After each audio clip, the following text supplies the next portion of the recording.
I thought I'd share today something that I find to be really fun and kind of inspirational, and it gives you the opportunity to paint with multiple colors, any colors you choose. So I have this image of a friend's painting, and I'm going to use that as a color palette. What I want to do here is just make a selection here of part of this palette, part of this image. So I'm going to use the marquee tool. And I'm going to come in and just select an area of this. You don't need a big area, and actually I want to select more. So I want to downsize this a little. So I'm going to go to image and image size and bring this down about half as big. Okay, there we go. And that's going to allow me to get more colors because I want about 500 by 500 pixels as a maximum. And if you look when I'm dragging out the cursor, you can see the height and the width showing there. And that's a nice little sampling there, I think. I'm going to use that and just go up to edit and define pattern. Now this is going to, I'm just giving it a name. This is going to give you colors. It's not really about the pattern itself that's in here. It's about the colors that we're interested in this point. So that's all I need. I'm going to just shut that one down. I don't need to save it. And I just have a blank paper in here, a blank canvas. So I want to go into the pattern stamp tool. And this is the one that's under the clone stamp. And up here, you have the option of a bunch of patterns. You can see I've got a number of patterns in here. You may just have trees, grass, water at this point, but you just saw how easy it is to define a new pattern. So you can do that with any image. You can scarf something off the internet and use that for the colors that you want to use. I'm going to just go pick our last pattern, the one I just put in. And the one thing you want to make sure you have checked up here is Impressionist. You also want to pick a brush. I've got a round one right now, but maybe I want to have something just a little more interesting. So I'm going to just look through my brushes. Don't want a hairbrush. Let me look at some of the other options we have. Textures and shapes might work really well. And I'm kind of liking this one right here. All right, so if you look at this, this is what that looks like right now. And that's just all of a sudden, that was super easy to do that. And it may have some of the settings that I put in last time I tried to do this. That's the regular brush tool. We want to go here. I think it might be connected to the brush tool. Let me just check. I'm going to open this up. Yeah, it's connected to the brush tool. So if that's what happens, just double click on it. Click on it and go up to the gear tool right up here. You don't need to double, just click on it. And make new brush preset, and it will give you the option of clicking off the include tool settings. That way it's not connected to the brush tool anymore. I can connect it to any tool, and that's what I want to do. So I'm going to click OK, and now I can use it for the pattern stamp tool. So I just go back and click on that brush again. Whoops, that one, the one without the tool connected to it. You can see up here, that's how it was connected, and it also is connected to a color there on that one. So we don't want that. I don't particularly like connecting my tools, my brush tools, to any specific tool because I like to use them for lots of different things. So once we click the pattern stamp tool here, we have the Impressionist thing. We pick our pattern. We've already done that. And we want to go up to window and brush settings so that we have some control of what this brush looks like. Right now, that's what the brush is going to look like. It's very modern. Yeah, very not interesting at all. So we may want to come in here and increase the settings, the spacing, so that every little dab that ends up here has a little more space between it. But what's really going to make it, that's the first step. And what's really going to make it interesting is starting with size jitters. So we've got some variation on sizes. You can see the difference already. You can control it with pen pressure. I do have a tablet, so I'm going to use pen pressure, which means if I just have a little bit of pressure, they're going to be small dots. If I make more pressure, they're going to be a little larger. I'm going to use the size jitter way up and see if we can give you a little more of a demonstration. It's still not really terrific there, but okay. We can also use the angle jitter. If you've got a shape brush, you may want to do that so that it's not, this is more of a round brush, so you're not going to see a lot of different angle changes here on this one. Actually, we lost our brush. There we go, right here. Okay, there we go. All right, so that gets more interesting. I'm just going to clear my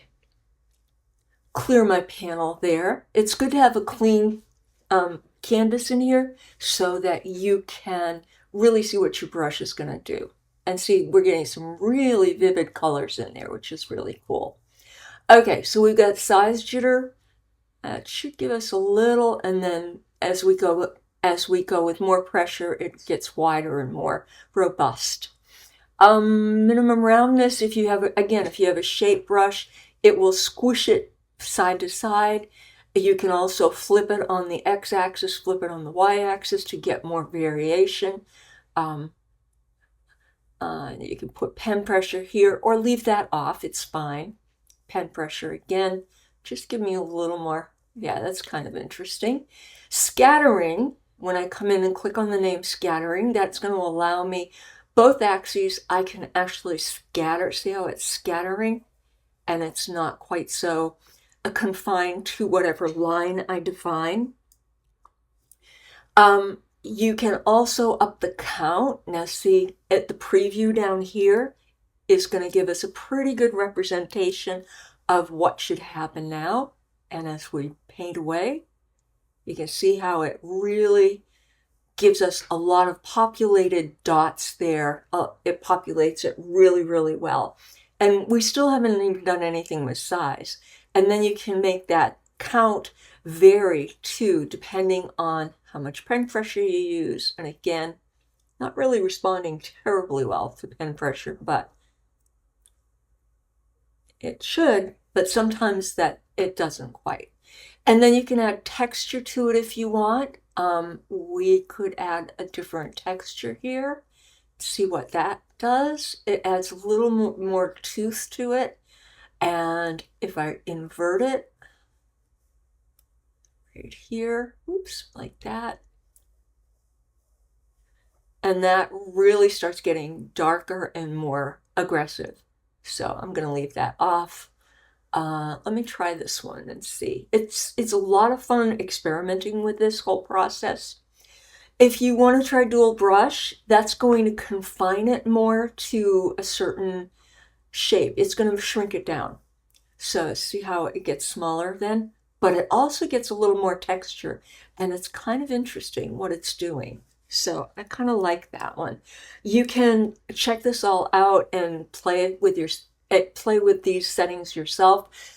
You can see here, I'm kind of using a brush that's got a little bit of space around it and space within it.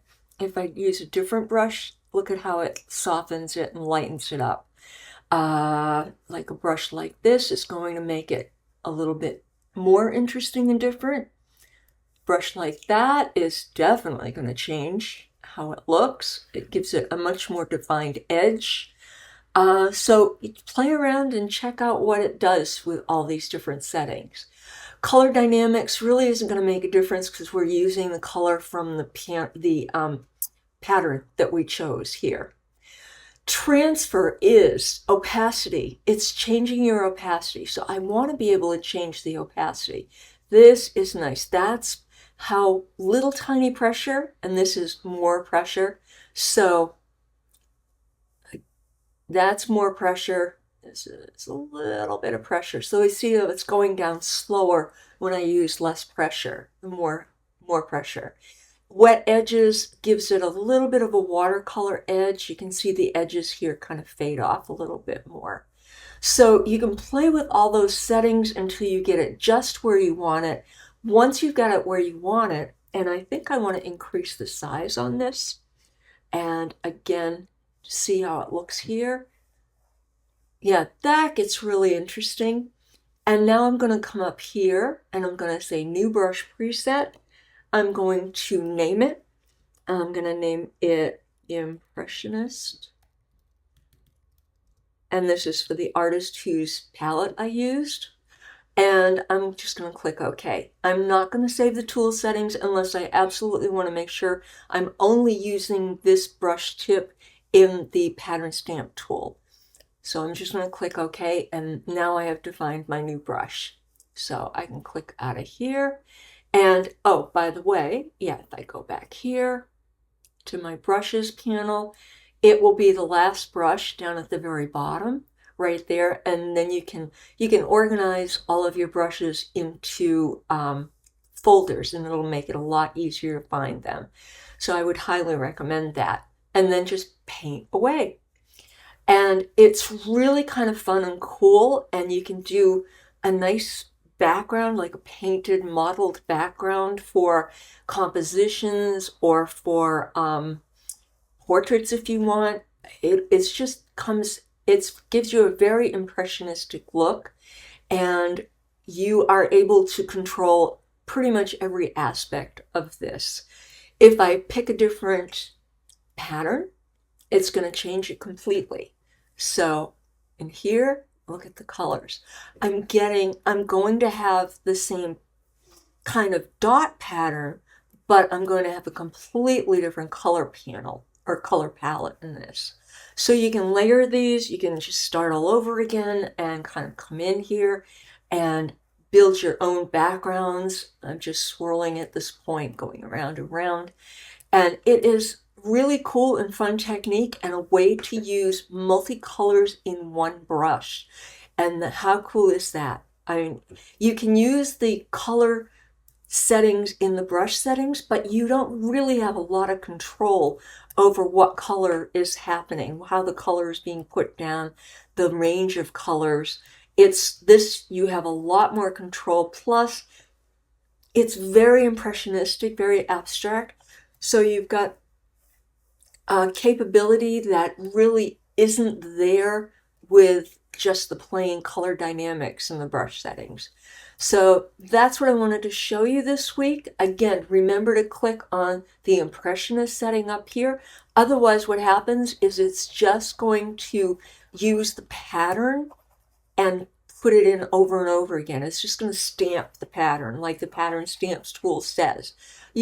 That's not likely what you want, but that's what'll happen. So like this one right here, if I come in and don't tell it to be impressionistic, it's just going to copy over whatever that pattern is, and it's not very interesting. When you start using the impressionist setting, then look at the difference. You get this really, really interesting modeled abstract look. And that is much more in line with probably what you want.